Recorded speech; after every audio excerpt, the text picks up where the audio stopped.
Actually నేను ఒక video upload చేసాను. ఆనెస్ట్లీ చెప్పాలంటే కామెంట్స్ చూసాక చాలా హ్యాపీ అనిపించింది. అండ్ చాలామంది ఆ డాగ్ని అడాప్ట్ చేసుకోవడానికి రెడీగా ఉన్నారు. అండ్ చాలామంది కామెంట్స్ పెట్టారు, అడ్రస్ పెట్టండి. అండ్ అడ్రస్ వచ్చేసి Eluru district Bhimadole junction, market road లేదా దీపాల్ నగర్, ఈ రెండిట్లో ఏదో ఒక ఏరియాలో ఉంటుంది, తిరుగుతుంది. ఆల్మోస్ట్ నేను ఈరోజు కూడా చూశాను, కనిపించలేదు. బహుశా ఎవరో ఒకరు తీసుకొని ఉంటారు లేదా అడాప్ట్ చేసుకొని ఉంటారు. అండ్ మీ అందరికి కైండ్ హార్ట్స్కి థ్యాంక్స్ బ్రదర్ అండ్ సిస్టర్స్. చాలామంది అడాప్ట్ చేసుకుందామని చూశారు.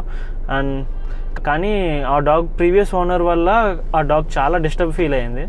అండ్ చాలా టార్చర్ చేసినట్టున్నాడు పాపం. దాన్ని చాలా కొంచెం అగ్రెసివ్ అయ్యింది. యాక్చువల్లీ కొంతమందికి ఏంటంటే బ్రీడ్ కావాలి, రిచ్ లుక్ కావాలి, స్టేటస్ కావాలి, కానీ రెస్పాన్సిబిలిటీస్ మాత్రం వద్దు. ఫైనల్గా ఇలా రోడ్ మీద వదిలేసి వెళ్ళిపోతారు. మీరు మెయింటైన్ చేయనప్పుడు డాగ్స్ ఎందుకు కొనడం? షో ఆఫ్ కోసమా, బ్రీడ్ కోసమా, లేదా స్టేటస్ కోసమా? మీరు మెయింటైన్ చేయలేనప్పుడు please don't by it. And ఫైనల్గా ఒకటే చెప్పాలనుకుంటున్నా, ఏదో ఒక రోజు అలా డాగ్స్ని వదిలేసిన వాళ్ళు ఏదో ఒక రోజు కుక్క చావసి వస్తారు లేదా మడ్డ గుడిసిపోతారు. మీరు పక్కా చెప్తున్నా. కర్మ అనేది ఒకటి ఉంటుంది. It hits back very strongly.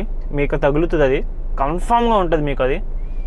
And that's it for today guys. Thank you for watching the video and see you in next one.